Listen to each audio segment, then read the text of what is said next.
الكريم أما بعد قال الله سبحانه وتعالى في كلامه المجيد يا أيها الذين آمنوا اتقوا الله وكونوا مع الصادقين صدق الله مولانا العظيم.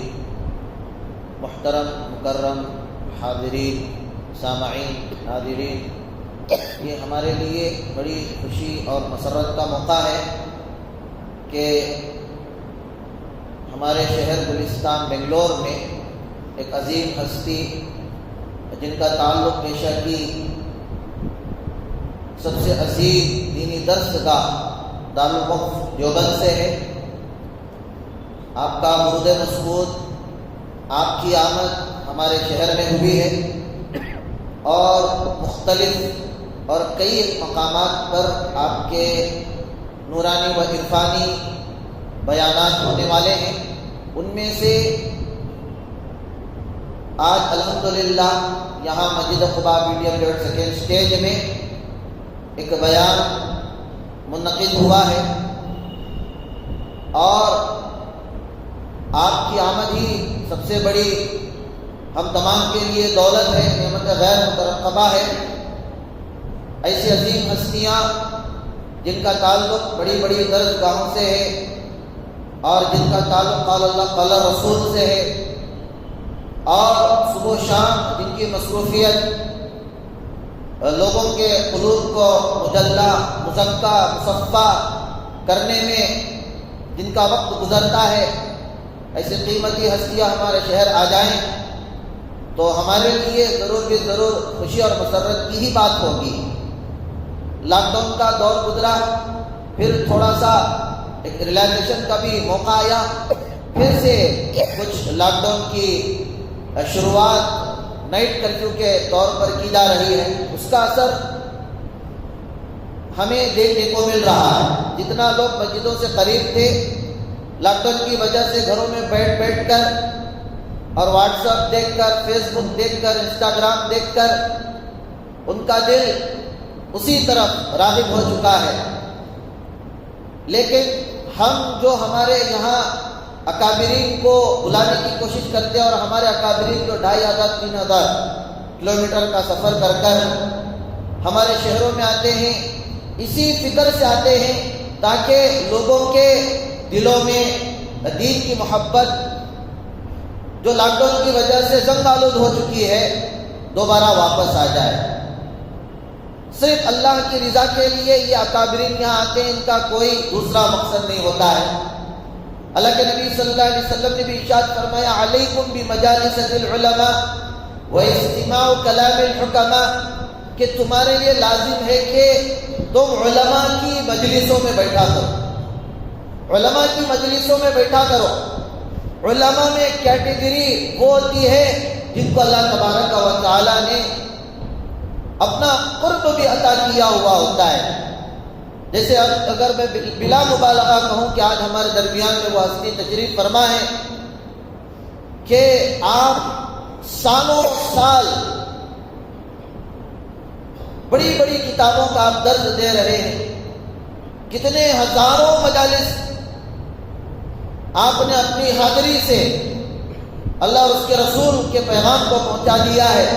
اللہ کے نبی کہتے ہیں کہ جب ایسے علماء آ جائیں تو ان کی مجلسوں میں بیٹھا کرو اور ان کی حکمت کی باتوں کو سنو، اس لیے کہ علماء کی حکمت کی باتیں مردہ دلوں کو کھولنے کا کام کرتی ہیں اور علماء کی باتیں ایسی ہوتی ہیں کہ جیسے پانی مردہ زمین کو زندہ کر دیتی ہے.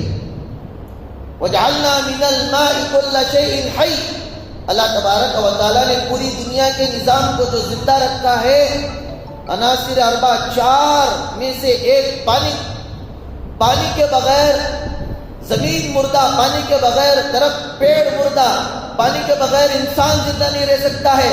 اسی طریقے سے علماء کی مثال ہمارے درمیان میں ایسی ہی ہے کہ اگر علماء نہیں رہیں گے تو ہم جیتے جاگتے مردے ہو جائیں گے، جیتے جاگتے ہم لوگ مردے ہو جائیں گے. تو اس لیے علماء کی مجلسیں بڑی اہم ہوتی ہیں، اور جو بالخصوص جن کا تعلق بڑے بڑے اداروں سے، ایسا ادارہ جس نے ہندوستان کو آزادی دلائی، ایسا ادارہ جس کے فضلاء پوری دنیا میں کام کر رہے ہیں، دین کا کام کر رہے ہیں، اور آج کے اس فتنے کے دور میں جم کر کام کر رہے ہیں. ان کے اوپر کیا حالات نہیں ہیں؟ چاروں طرف سے حالات ہیں، لیکن انہی علماء کی الحمدللہ استقامت نے آج بھی ہمیں دیندار باقی رکھا ہے. یہ اللہ تبارک و تعالیٰ کا بہت بڑا احسان ہے ہم پر کہ آپ یہاں تشریف لائیں. میں زیادہ وقت نہیں لینا چاہتا، لیکن اتنا میں یہ کہنا چاہتا ہوں کہ جب کوئی خاص شخصیت آ جائے تو اس کا استقبال ہونا چاہیے، اس کی مجلسوں میں بیٹھنا چاہیے. لیکن آج ہمارا رجحان وہ کس طرف جا رہا ہے؟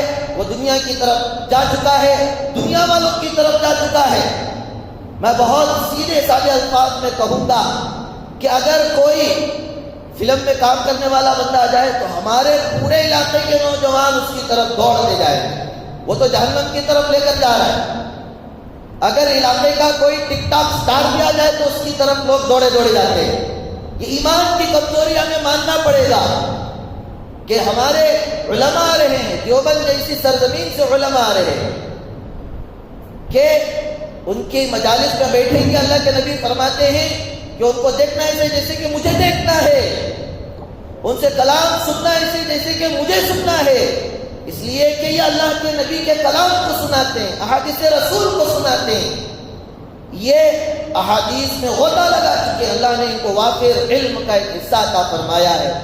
بہرحال میں زیادہ وقت نہ لیتے ہوئے حضرت دارالوقف دیوبند کا ایک عظیم دینی ادارہ، ایشیا کا ایک عظیم ادارہ، اس سے تعلق رکھتے ہیں، استاد الحدیث ہیں اور وہاں کے صدر مفتی بھی ہیں، اور حضرت حکیم ذکی الدین صاحب رحمۃ اللہ علیہ ٹورنامنٹ کے ہمارے سعود کے بہت بڑے اللہ والے گزرے ہیں.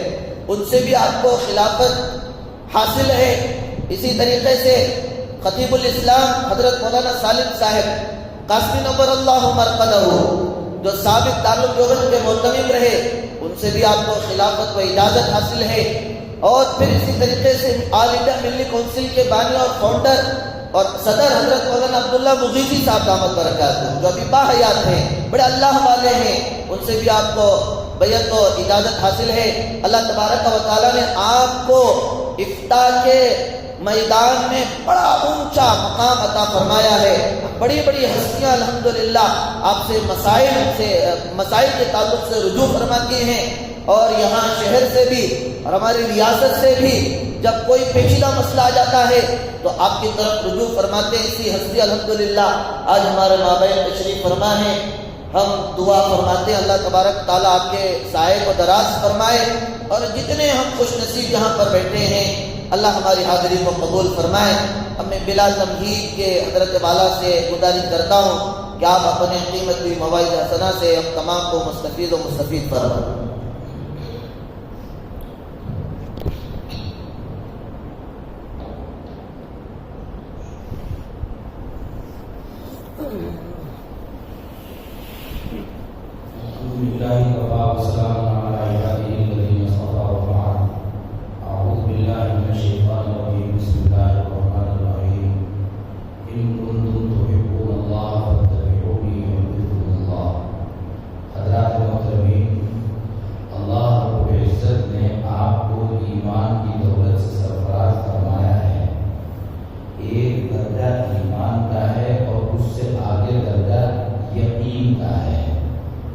ایمان بسا اوقات لوگ قبول کر لیتے ہیں، لیکن یقین کی کیفیت ان کے اندر پیدا نہیں ہوتی.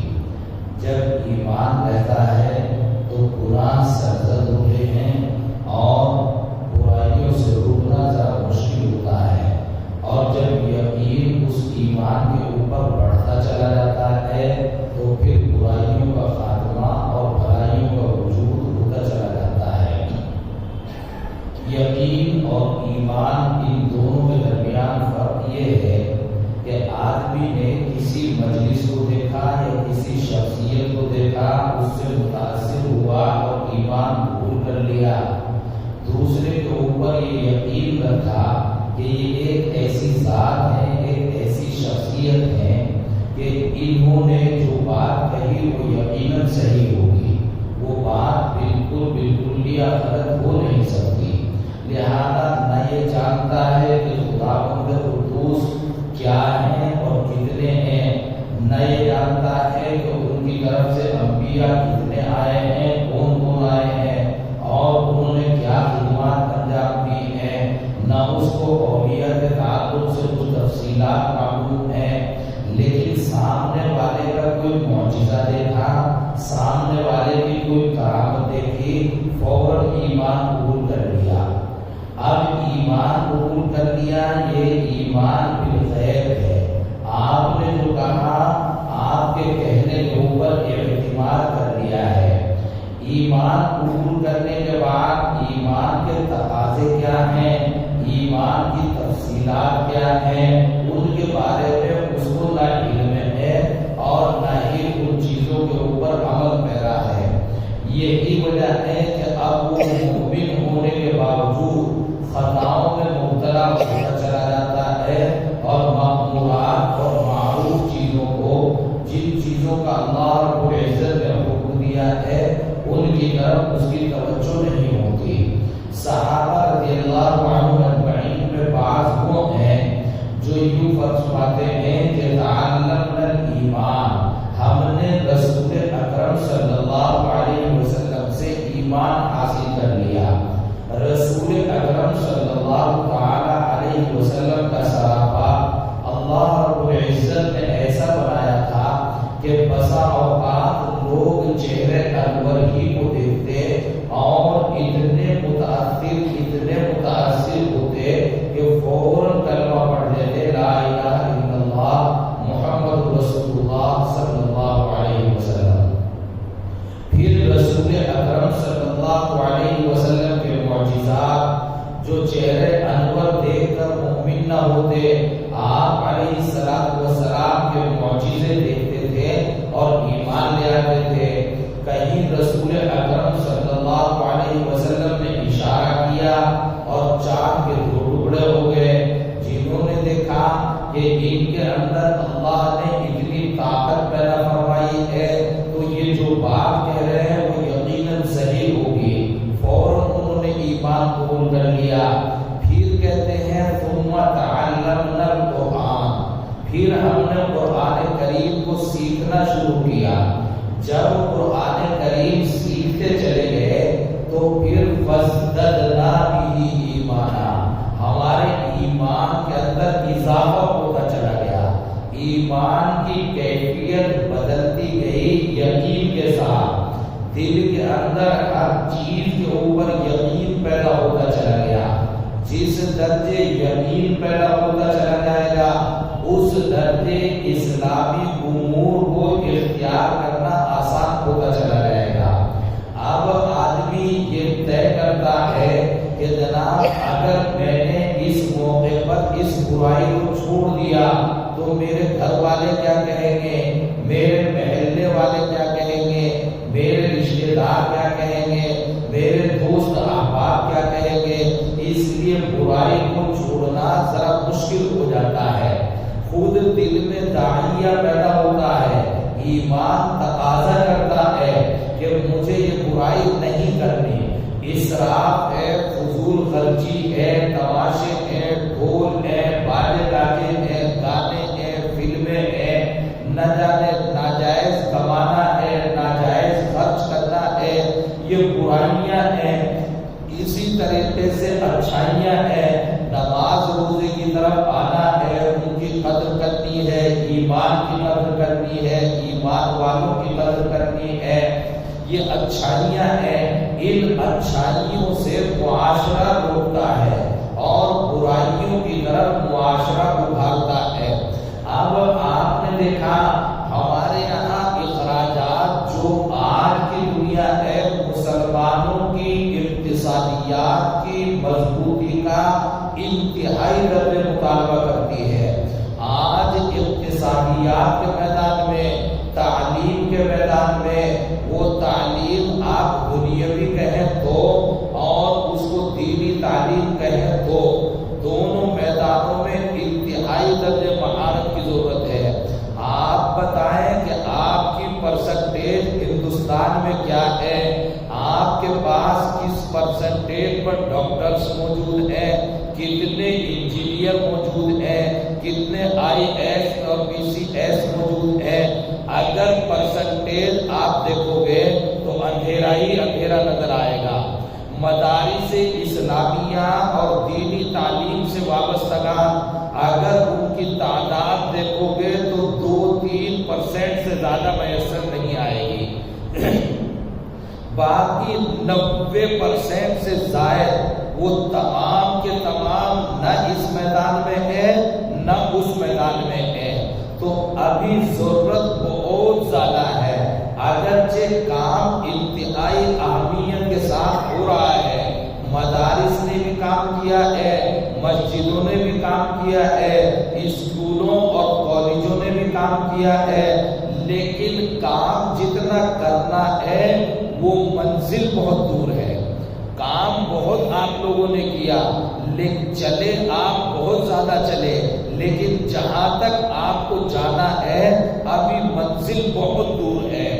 اس لیے ضرورت اس بات کی ہے کہ ہم اپنی اقتصادیات کو مضبوط اور مستحکم کریں اور اپنے اقتصادی نتائج یعنی اپنی آمد کے ایک بڑے حصے کو دینی اور دنیاوی تعلیم کے حصول کے لیے خرچ کریں۔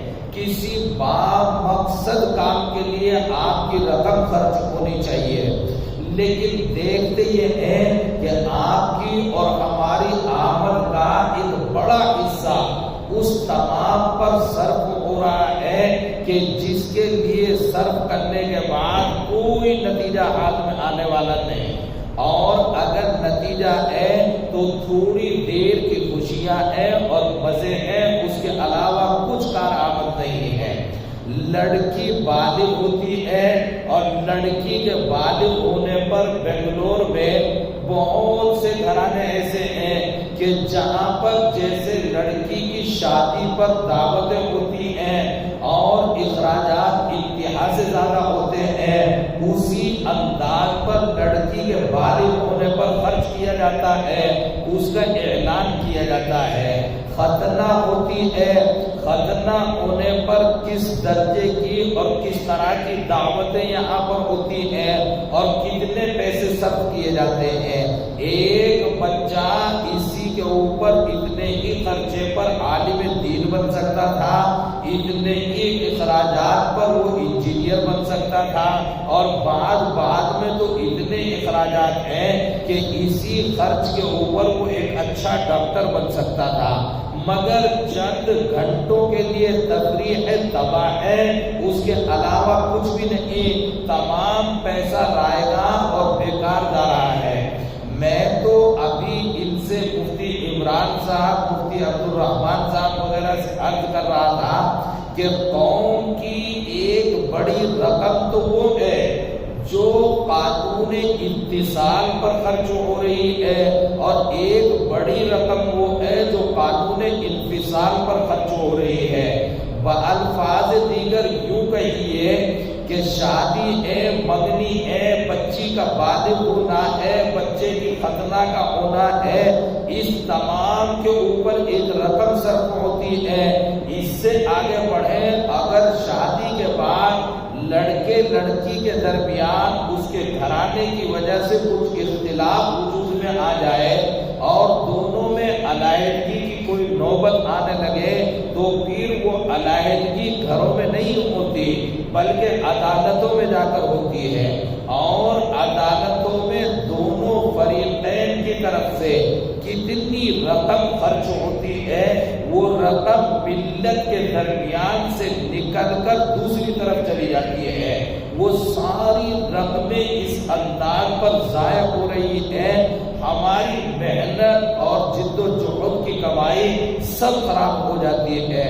میں ان سے عرض کر رہا تھا کہ آپ کے یہاں محاکم شرعیہ ہوں، شرعی دارالقضا ہوں، شرعی پنچایتیں ہوں، کہ ایسے معاملات جن میں ہماری انتہائی رقمیں ضائع ہو رہی ہیں، وہ تمام کی تمام رقمیں آپ کے درمیان کسی سنجیدہ کام کے اوپر خرچ ہوں۔ اگر آپ ایک قدم آگے بڑھیں، حوصلہ رکھیں تو محاکم شرعیہ قائم کریں اور اپنے مسائل کو اپنے علماء کے ذریعے شرائط اسلامیہ کی روشنی میں حل کرنے کی کوشش اور جدوجہد کریں۔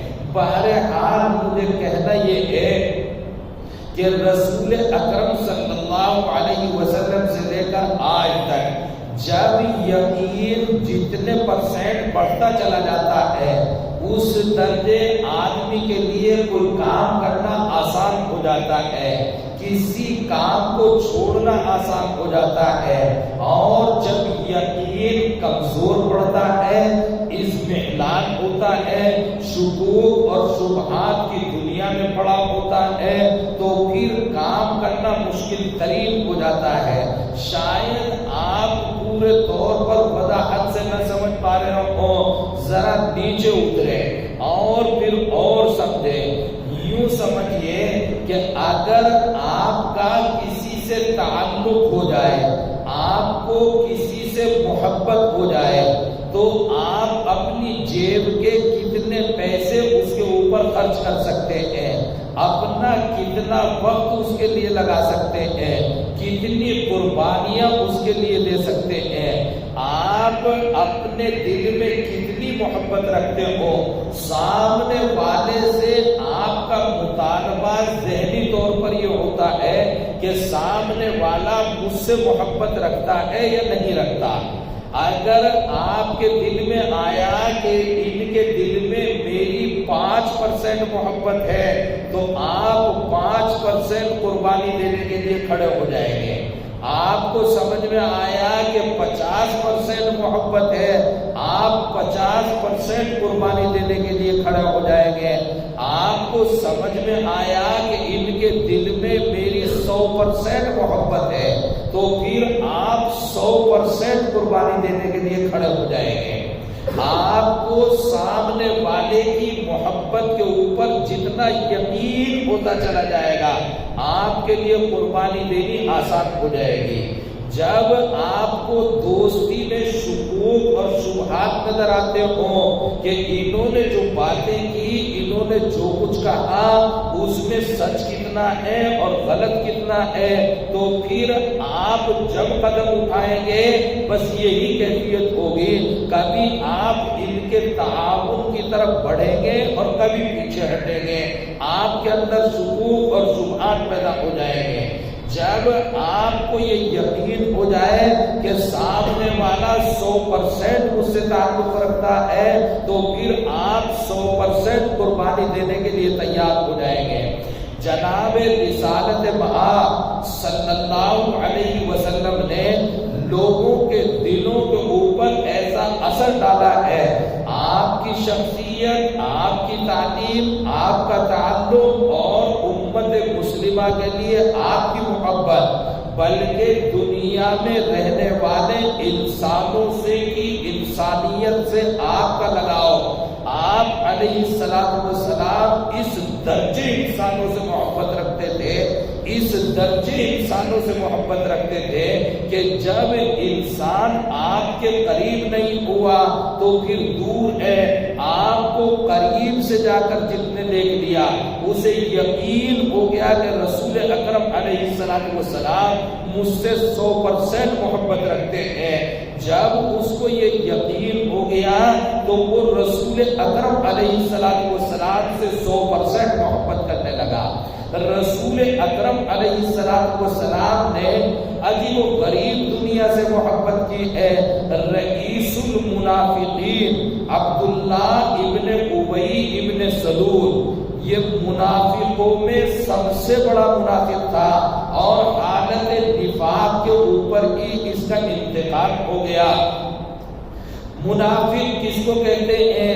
جب رسول اکرم علیہ السلام کے پاس آتے تھے تو آپ سے کہتے تھے کہ ہم تو آپ کی جماعت کے آدمی ہیں اور آپ پر ایمان لے آئے ہیں، آپ کو نبی مانتے ہیں، ساری باتیں آپ کی سنتے تھے، اور پھر جب ان لوگوں کے درمیان جاتے جن کے درمیان سے وہ آئے تھے تو پھر جا کر یہ کہا کرتے تھے کہ ہم تو ان کی باتیں، ان کی اسکیم، ان کے منصوبے سمجھنے کے لیے ادھر گئے تھے، ورنہ تو ہم دین محمد کو قطعی طور پر نہیں مانتے. تو ہمارے ساتھ ہیں لیکن دل سے ہمارے ساتھ بالکل نہیں ہے. یوں کہو کہ وہ جاسوسی کرنے کے لیے ہمارے درمیان آ جاتے تھے. ان میں سب سے بڑا منافق جو ہے عبداللہ ابن ابی ابن سلول ہے.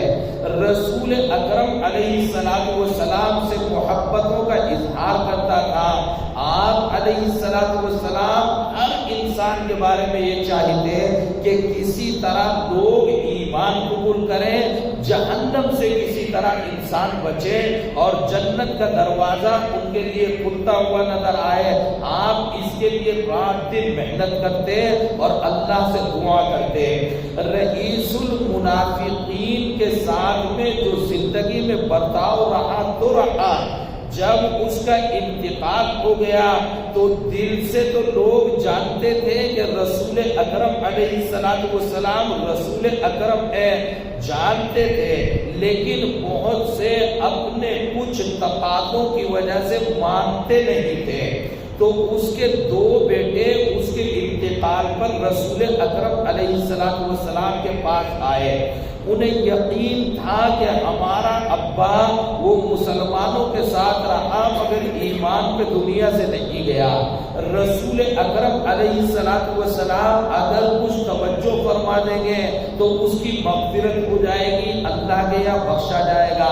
آپ علیہ السلام کے پاس آ کر کہا کہ ابا تو مر گئے ہیں، ابا کے لیے جو ہے کفن دفن کے لیے اگر آپ کچھ دے دیں، آپ کے دیے ہوئے کسی کپڑے میں ان کو لپیٹ کر دفن کر دیا جائے تو پھر جب فرشتے عذاب دینے آئیں گے آپ کے لباس کو دیکھیں گے اور پیچھے ہٹ جائیں گے، کہیں ہمارے ابا کی بخشش ہو جائے گی. رسول اکرم علیہ السلام نے اپنا جبہ مبارک اتارا اور اتار کر اس کو دے دیا. اب ان بچوں نے جا کر اسی رسول اکرم علیہ السلام کے جبے میں اپنے ابا رئیس المنافقین کو دفن کر دیا. پھر اس کے بعد اگلے دن پھر آ کھڑے ہوئے، پھر آ کر کہنے لگے کہ ابا حضور کے لیے دعا مغفرت کر دیں. آپ ابا حضور کی قبر پر چلیں اور فاتحہ اور درود پڑھ دیں.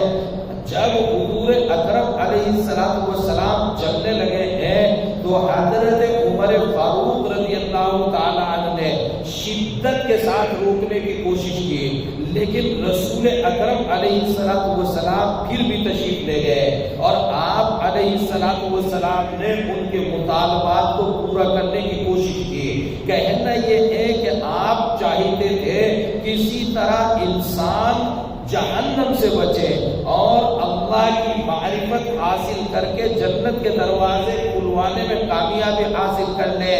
پھر اللہ رب العزت کی طرف سے قانون آ گیا اور قانون یہ آیا کہ آپ جو آدمی کفر پر مر جائے، شرک پر مر جائے، خداوند قدوس کا ضابطہ اٹل ہے کہ اس کی مغفرت نہیں ہوتی، چاہے وہ کتنا بھی کیسا بھی بڑے درجے کا آدمی ہو، لیکن اس کی قطعی طور پر مغفرت نہیں ہوتی.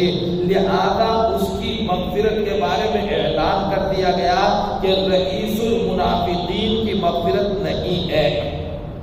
رسول اکرم علیہ السلام سے حضرت سیدہ فاطمہ رضی اللہ تعالی عنہا نے آخر وقت میں معلوم کیا ہے، پوچھا کہ ابا حضور آپ کا آخری وقت ہے، جب میں دنیا سے جاؤں گی تو آپ کو کہاں تلاش کروں گی؟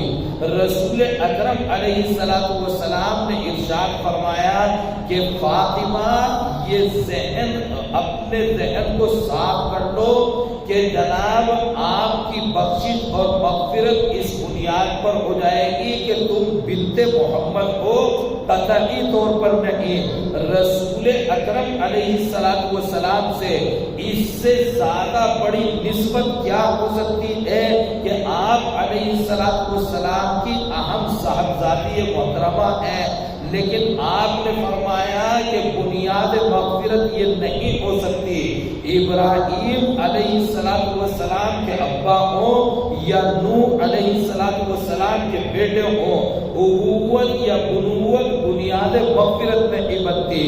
بنیاد مغفرت اگر ہے تو آپ کا اپنا عمل ہے، رسول اکرم علیہ السلام کے ظاہری رشتے داریاں اس کے لیے کارآمد نہیں، باطنی روابط اور تعلقات آپ کے روحانی اور ایمانی کتنی نسبتیں رسول اکرم علیہ السلام کے ساتھ ہیں اس سے فیصلہ ہوگا۔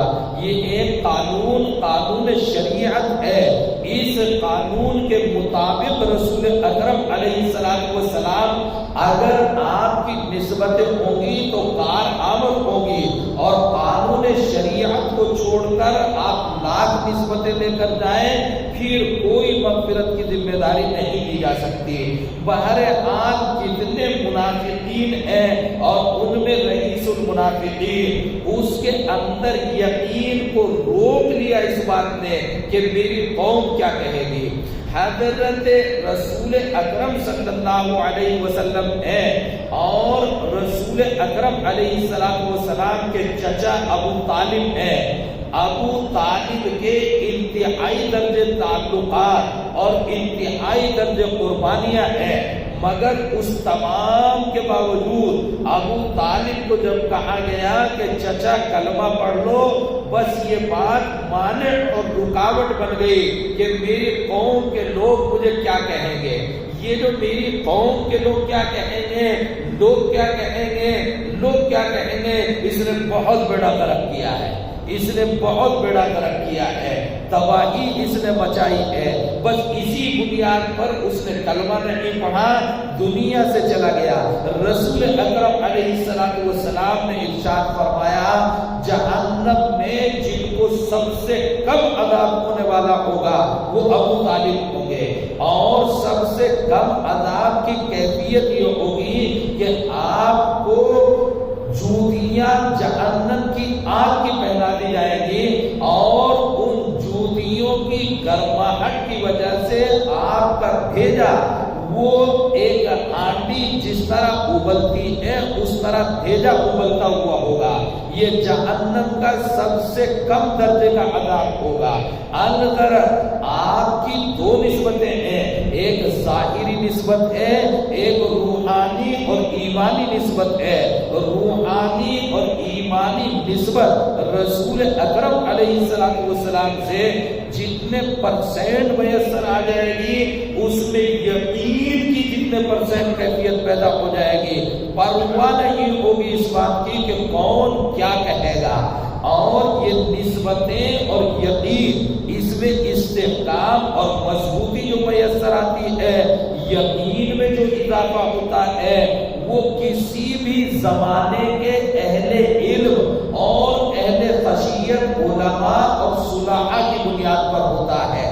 رسول اکرم علیہ السلام کا ایک ارشاد گرامی ہے، آپ علیہ السلام نے ارشاد فرمایا کہ علماء امتی کا انبیاء بنی اسرائیل، میری امت کے علماء بنو اسرائیل کے نبیوں کے درجے میں ہے۔ کہاں نبی اور کہاں ولی، دونوں کا مقام بہت فرق ہے، بہت فرق ہے، مگر کچھ چیزوں میں نسبتیں میسر آ جاتی ہیں۔ ان کچھ امور میں نسبتوں کی بنیاد پر رسول اکرم علیہ السلام نے یہ ارشاد فرمایا، حدیث اپنی سند کے اعتبار سے انتہائی کمزور، مگر حضرت محدث سہارنپوری علیہ الرحمہ نے لکھا ہے، واقعہ اس ذیل میں وہ نقل فرماتے ہیں کہ ایک شخص نے حضور اکرم علیہ السلام اور ایک منظر کو خواب میں دیکھا۔ دیکھتے ہیں کہ نبی اکرم علیہ السلام ہے اور حضرت سیدنا موسیٰ علیہ السلام ہے۔ یہ حضرت موسیٰ، حضرت عیسیٰ علیہ السلام، یہ جو امت ہے بنو اسرائیل کہلاتے ہیں، حضرت اسرائیل کی اولاد میں ہیں سب، اس لیے ان کو بنی اسرائیل کہتے ہیں، اور ان نبیوں کو بنو اسرائیل کے انبیاء کہتے ہیں۔ تو حضرت موسیٰ علیہ السلام ان نبیوں میں بڑے بڑے اولو العزم پیغمبر ہیں، بڑے جاہ و جلال والے پیغمبر ہیں حضرت موسیٰ علیہ السلام، اور امت محمدیہ علیہ السلام کے علماء کا مجمع لگا ہوا ہے۔ مجمع میں جب سامنے حضرت موسیٰ علیہ السلام نے علماء کا مجمع دیکھا اور برابر میں رسول اکرم علیہ السلام کو پایا، تو آپ علیہ السلام سے پوچھنے لگے کہ اللہ کے نبی، آپ نے کیا یہ بات ارشاد فرمائی کہ میری امت کے علماء بنو اسرائیل کے نبیوں کے درجے کے آدمی ہیں، علماء ہیں؟ حالانکہ وہ حضرت موسیٰ علیہ السلام خود بنو اسرائیل کے نبی ہیں۔ تو انہیں لگا کہ ہم تو نبی اور یہ امت کے علماء یہ ہمارے برابر ہو گئے، کیوں ہو گئے نبیوں کے برابر، کس طرح ہو گئے؟ تو رسول اکرم علیہ السلام نے یوں ارشاد فرمایا کہ ہاں میرے ہی قول ہے، میں نے ہی کہا ہے۔ تو حضرت موسیٰ علیہ السلام نے پوچھا کہ میں ان میں سے کسی کا امتحان لے کے دیکھ لوں؟ آپ یہ فرماتے ہیں یہ اتنے بڑے اولیاء ہیں، اتنے بڑے علماء ہیں کہ ان کا مقام پہلے نبیوں کے برابر ہے، تو کیا ان کی تعریف، توصیف اور تعارف مفتی عمران صاحب کی طرح آپ خالی تعارف کرا رہے ہیں یا ان میں کچھ دم خط بھی ہے، امتحان لے کے دیکھ لوں؟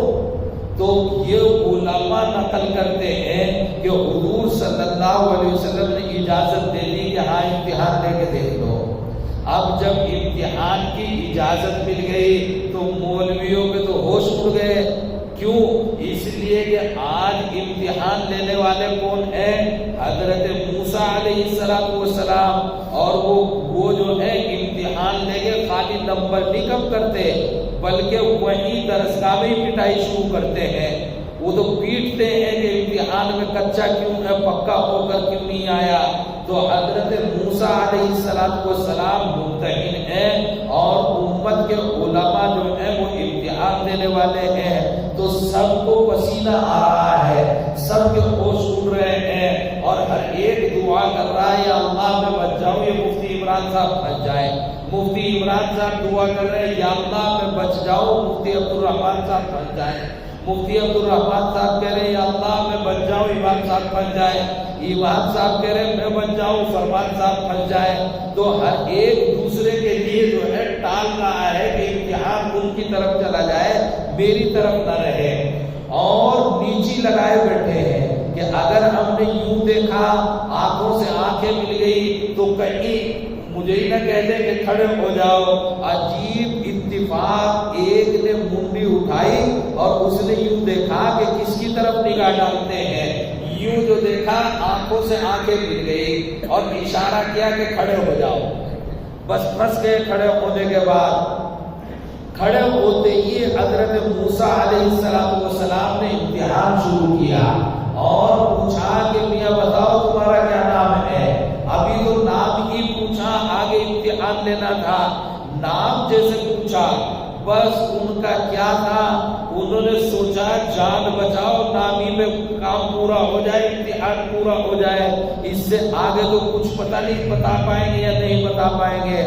تو انہوں نے اپنا نام بتایا، اپنے ابا کا، اپنے دادا کا، اپنے بڑ دادا کا، اپنے سکڑ دادا کا، اپنے لکڑ دادا کا، اپنے اکڑ دادا کا، اپنے پکڑ، آخر تک نام بتاتے چلے گئے، نام پہ نام، اور فلاں ابن فلاں، فلاں ابن فلاں، فلاں ابن فلاں، فلاں ابن فلاں، پسر فلاں، پسر فلاں، پتر فلاں، آخر تک بتا۔ اور گھنٹوں گزر گئے، گھنٹوں گزر گئے، لوگ تھک گئے، جیسے تم دین کی بات سنتے ہوئے تھک جاتے ہو، جی میں آتا ہے میرا 15 منٹ سے زیادہ بات نہ ہو، جلدی سے چلیں، دعا ہو جائے، تقریر تو سننی نہ پڑے، دعا ہو جائے، اور صبح ہی دکان جیسے کھولے، بس 1 لاکھ اور 2 لاکھ بچنے شروع ہو جائیں، بیماریاں گھر سے بھاگ جائیں، اور نوٹ جو ہے آسمان سے اولوں کی طرح طرح، بارش کی طرح نہیں، اولوں کی طرح برس جائے۔ تو نتائج تو چاہتے ہیں خوب، لیکن محنت اتنی بھی نہیں چاہتے کہ 4 باتیں سننی پڑ جائے۔ انہوں نے جناب بتانے شروع کر دیا نام نام نام، اور حضرت آدم علیہ السلام تک پہنچ گئے۔ ان ابا کا نام دادا کا نام بتاتے بتاتے تو حضرت آدم علیہ السلام تک کتنے پیج پڑھنے پڑے ہوں گے، کتنے صفحے گئے ہوں گے، کتنے ہزار اور کتنے لاکھ نام انہوں نے بولے ہوں گے، وہ وہاں تک پہنچ گئے۔ اور عجیب اتفاق، جیسے وہ بولتے چلے جا رہے ہیں تو اس میں کوئی تقریر میں مزہ تو آ نہیں رہا۔ میرا نام جو ہے احسان، میرا ابا کا نام عبداللہ، ان کا نام عبدالخالق، ان کا نام عبدالرزاق، ان کا نام عبدالاحد، تو یہ نام بتاتے چلے جا رہے ہیں، تقریر میں مزہ تو آ نہیں رہا۔ اسے کہتے ہیں ہمارے لوگ سوکھی تقریر۔ یہ سوکھی تقریر چل رہی ہے، اب سوکھی تقریر میں مزہ نہیں آ رہا ہے۔ حضرت موسیٰ علیہ السلام غصے پہ غصہ، غصے پہ غصہ، یہ کیا طریقہ کار ہوا کہ خشک تقریر کیے چلا جا رہا ہے یہ مولوی، اور اوپر سے یہ کہ یہ مولوی ہمارے نبیوں کے برابر درجے کا ہے۔ جیسے وہ مولوی چپ ہوئے، فوراً حضرت موسیٰ علیہ السلام غصے میں ارشاد فرماتے ہیں، مولانا کچھ خبر ہے، کچھ ادب، آداب، شائستگی، تہذیب، تمدن کچھ سیکھا پڑھا ہے یا نہیں؟ یہ کوئی طریقہ کار ہے؟ آپ سے پوچھا آپ کا نام کیا ہے، آپ نے ایک رام کہانی سنانی شروع کر دی، یہاں سے لے کر اور حضرت آدم علیہ السلام تک چلے گئے۔ آپ کو اپنا نام بتانا تھا، زیادہ پہچان کے لیے اپنے ابا دادا کا نام بتا دیتے، زیادہ ہی تمہارے دادا مشہور و معروف تھے بنگلور کے تو ان کا نام بتا دیتے، بس بات ختم ہو جاتی۔ یہ اتنی لمبی لنترانی، یہ کیا چکر تھا؟ یہ ایسا تم نے کیوں کیا؟ وقت ضائع کر دیا ہمارا۔ تو وہ مولانا کہنے لگے کہ حضرت موسیٰ علیہ السلام آپ تو بہت بڑے ممتحن ہیں، آپ کے سوال کا جواب دیتے ہوئے ڈر لگتا ہے۔ حضرت جی اگر 100 خون معاف ہو، اگر مجھے جو ہے معاف کریں، اجازت ہو تو میں آپ کے سوال کا جواب دوں، لیکن پیش کی معذرت، پیش کی معافی۔ حضرت موسیٰ علیہ السلام نے فرمایا کہ مولانا نے فرمایا کہ آپ کو مولانا سے کہا کہ آپ کو اجازت ہے آپ بتائیں، آپ نے اتنا لمبا نام کیوں بتایا؟ چھوٹا سا نام نہیں عقل میں آیا تھا کیا؟ تو کہنے لگے کہ حضرت موسیٰ علیہ السلام آپ کوہ طور پہ تشریف لے گئے تھے، 40 دن کا فاقہ کیے ہوئے تھے، اور 40 دن تک امت سے غافل تھے، کتنی بڑی قربانی دے کر آپ اللہ کے حضور تھے، اور اللہ رب العزت نے کوہ طور پر آپ سے کیا بات پوچھی تھی؟ کوہ طور پر قرآن کریم نے اس منظر کو تھوڑا سا نقل کیا ہے۔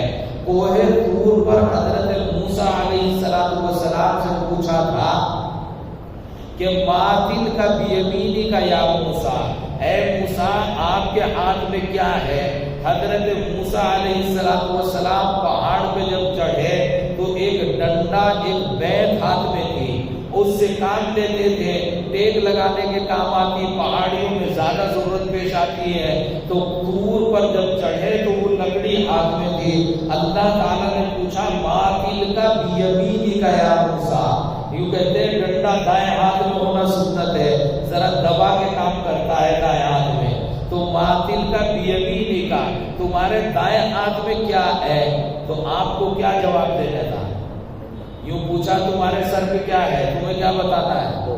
ٹوپی، یا یوں کہتی ہے گول ٹوپی ہے، کپڑے کی ہے، بنگلور میں فلاں جگہ ملتی ہے، فلاں جگہ بنتی ہے، یہ بنگال سے آتی ہے، اس کے سلائی کرنے والے جو اتنے پیسے لیتے ہیں، پھر آ کر مارکیٹ میں اتنے کی آتی ہے، پھر جناب ریٹیل میں اتنے کی بکتی ہے۔ یہ تفصیلات تو نہیں پوچھی، اتنا پوچھا کہ آپ کے سر پہ کیا ہے، اتنا پوچھا کہ باطل کا بھی یمین کا یا موسیٰ آپ کے ہاتھ میں کیا ہے؟ آپ نے جواب دینا شروع کیا قال ہی عصای، تو آپ کو کہنا تھا کہ نہ یہ ڈنڈا ہے، یہ لاٹھی ہے، یہ لکڑی ہے۔ آپ نے آگے بڑھ کر ارشاد فرمایا یہ لاٹھی ہے، اور یہ کسی اور کی نہیں یا میری ہے۔ آپ سے پوچھا تھا کہ تمہاری اپنی ذاتی ہے یا کسی اور کی لے کر آیا ہو؟ نہیں پوچھا نا آپ سے صرف اتنا پوچھا کیا ہے، یہ نہیں پوچھا کہ کس کی ہے۔ تو آپ نے بتایا میری ہے، کسی اور کی نہیں۔ پھر آگے فرمایا قال ہی عصای اتوکل علیہا، میں اس کے اوپر ٹیک لگاتا ہوں۔ آپ سے اللہ نے پوچھا کیا کرتے ہو اس کا، ٹیک لگاتے ہو یا نہیں لگاتے؟ نہیں پوچھا، آپ نے بغیر پوچھے جواب دیا۔ آگے اور بڑے ہیں، آپ نے کہا وَأَحُشُّ بِهَا عَلَىٰ غَنَمِي، بکریاں چراتا ہوں، تو بکریاں چرانے میں بکریوں کو گھیر کے لانا پڑتا ہے، تو ان کو گھیرنے کے لیے یہ کارآمد ہوتی ہے۔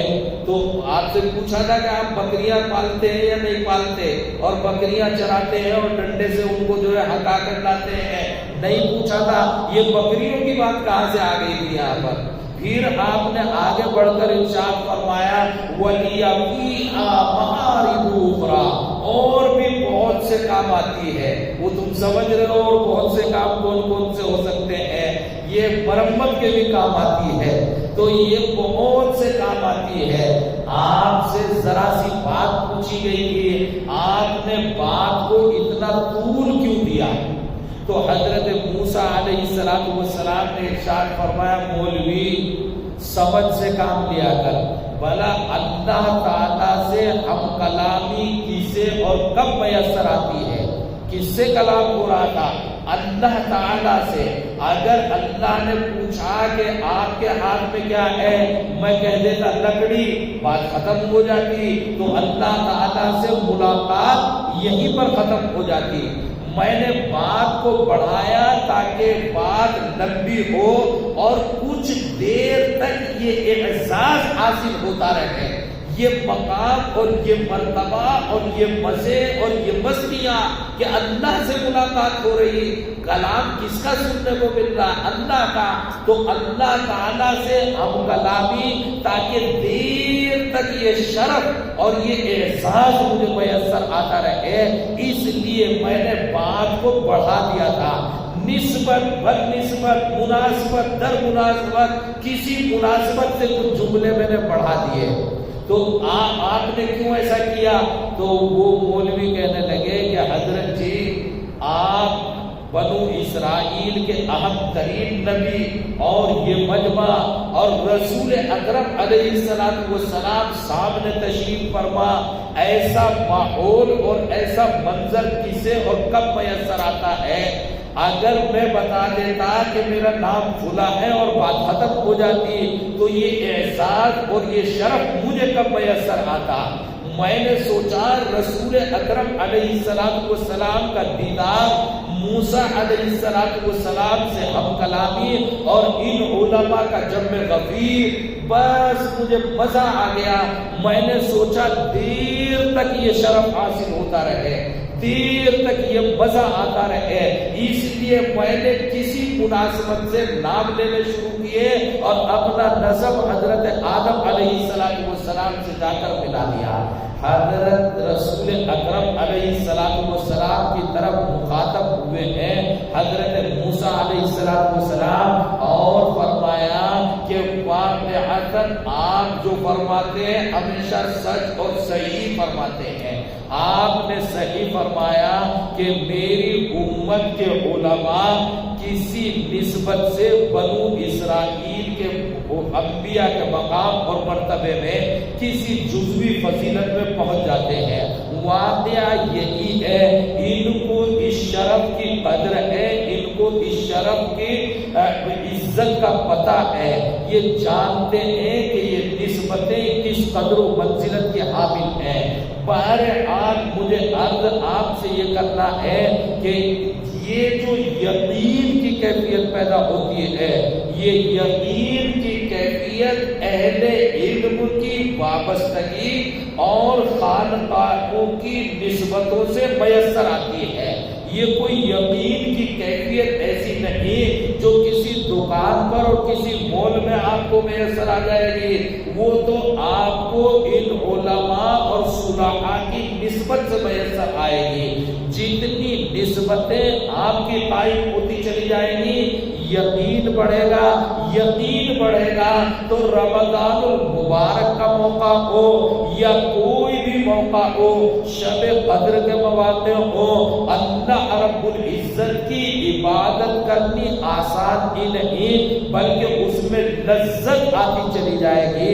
ان رمضان کے مہینوں کی اور رمضان المبارک کے ایام کی، ان مجلسوں کی، ان مسجدوں کی، ان نشستوں کی اپنے دلوں کے اندر قدر پیدا کرو۔ جب ان کی قدر ہوگی تو اللہ رب العزت یقین کی کیفیت عطا فرمائیں گے۔ یقین کی کیفیت جتنے پرسنٹ پیدا ہوتی چلی جائے گی، اتنے پرسنٹ منکرات ختم ہوتے چلے جائیں گے، مأمورات پر عمل آسان ہوتا چلا جائے گا۔